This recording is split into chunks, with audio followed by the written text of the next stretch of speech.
नमस्कार विद्यार्थियों, आशा है आप सभी ने विवा हिंदी व्याकरण के प्रथम, द्वितीय और तृतीय अध्याय का पठन बहुत अच्छे से किया होगा और उसे समझा होगा। अपने पाठ्यक्रम को आगे बढ़ाते हुए आज हम चतुर्थ अध्याय करेंगे शब्द निर्माण, जिसके अंतर्गत हम उपसर्ग क्या हैं तथा उनसे नए शब्दों का निर्माण किस प्रकार होता है जानेंगे और समझेंगे। उपसर्ग को अंग्रेजी भाषा में प्रीफिक्स कहते हैं और यह दो शब्दों के मेल से बना है, उप जमा सर्ग। उप का अर्थ होता है समीप और सर्ग का अर्थ होता है सृष्टि करना या बनाना, अर्थात किसी शब्द के समीप आकर नया शब्द बनाना। वास्तव में उपसर्ग वे शब्दांश या अव्यय हैं जिनका अपना कोई स्वतंत्र रूप नहीं होता।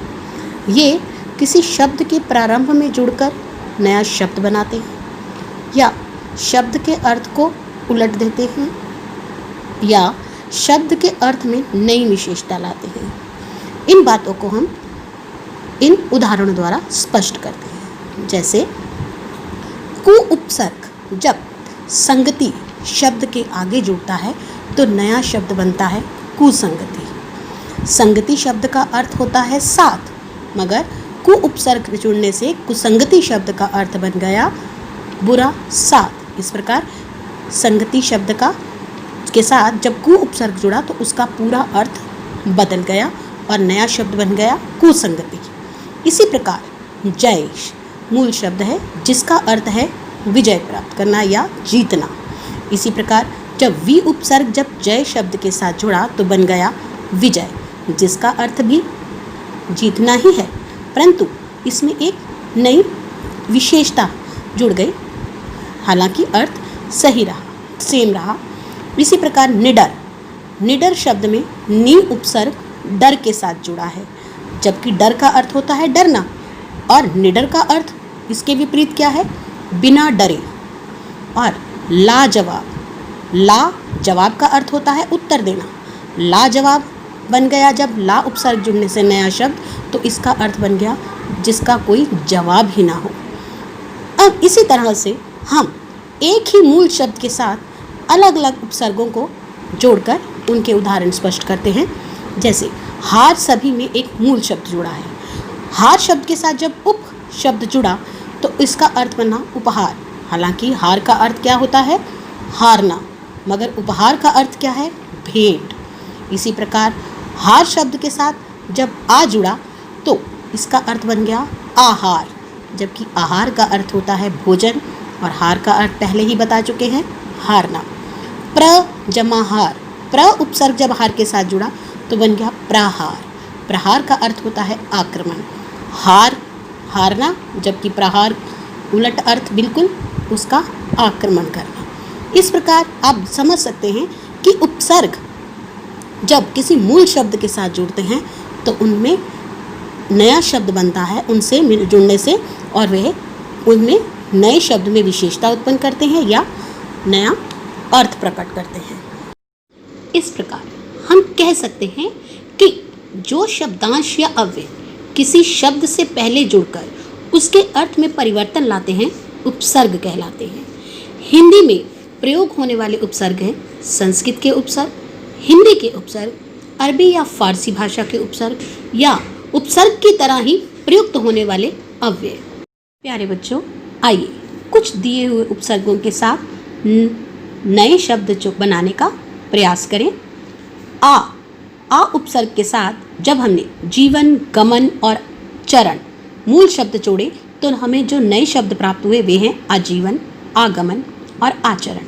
इसी प्रकार स उपसर्ग के साथ चेत, हित, पूत और जग शब्द जोड़ने से बने नवीन शब्द हैं सचेत, सहित, सपूत और सजग।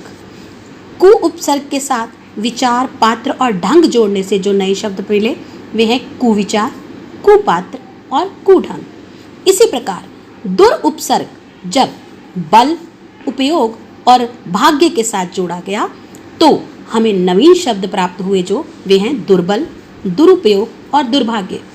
प्यारे बच्चों, ध्यान रहे कि यहाँ पे र जो है वो आधा है और इसीलिए आधा र जो है वो अगले वर्ण के ऊपर लिखा जाता है तो यहाँ दुर्बल में और दुर्भाग्य में र जो है ब और भ के ऊपर लिखा गया है। इसी प्रकार प्रति उपसर्ग के साथ दिन, वर्ष और क्षण मूल शब्द लगाने से जो नवीन शब्द बने वे हैं प्रतिदिन, प्रतिवर्ष और प्रतिक्षण। खुश उपसर्ग में नसीब, खबरी और बू शब्द जोड़ने से बने नए शब्द हैं खुश नसीब, खुश खबरी और खुशबू। इसी प्रकार अंत में गैर उपसर्ग के साथ मुल्क, कानूनी और सरकारी शब्द जोड़ने से बना गैर मुल्क, गैर कानूनी और गैर सरकारी। प्यारे बच्चों, हम उपसर्ग के अंतर्गत उपसर्ग लगाकर केवल नए शब्द का निर्माण ही नहीं करते, अपितु दिए गए शब्दों में से उपसर्ग और मूल शब्द अलग करने का अभ्यास कार्य भी करते हैं। उदाहरण स्वरूप हमने यहाँ पर भरपेट, अभिमान, विचार, हर एक और चिरायु शब्द लिए हैं। अब हम इन शब्दों में से उपसर्ग और मूल शब्द अलग करने का अभ्यास करेंगे।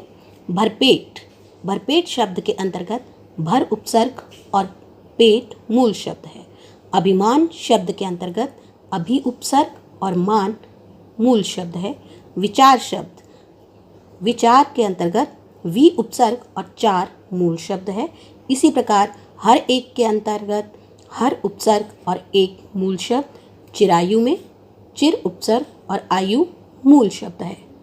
प्यारे बच्चों, इस दिए गए अभ्यास कार्य को अपनी उत्तर पुस्तिका में करें। साथ ही आपकी पाठ्य पुस्तक के अंतर्गत उपसर्ग संबंधी दिए गए अभ्यास कार्य को भी करने का प्रयत्न करें। घर पर रहें, सुरक्षित रहें और अपने कार्य की दोहराई करते रहें। धन्यवाद।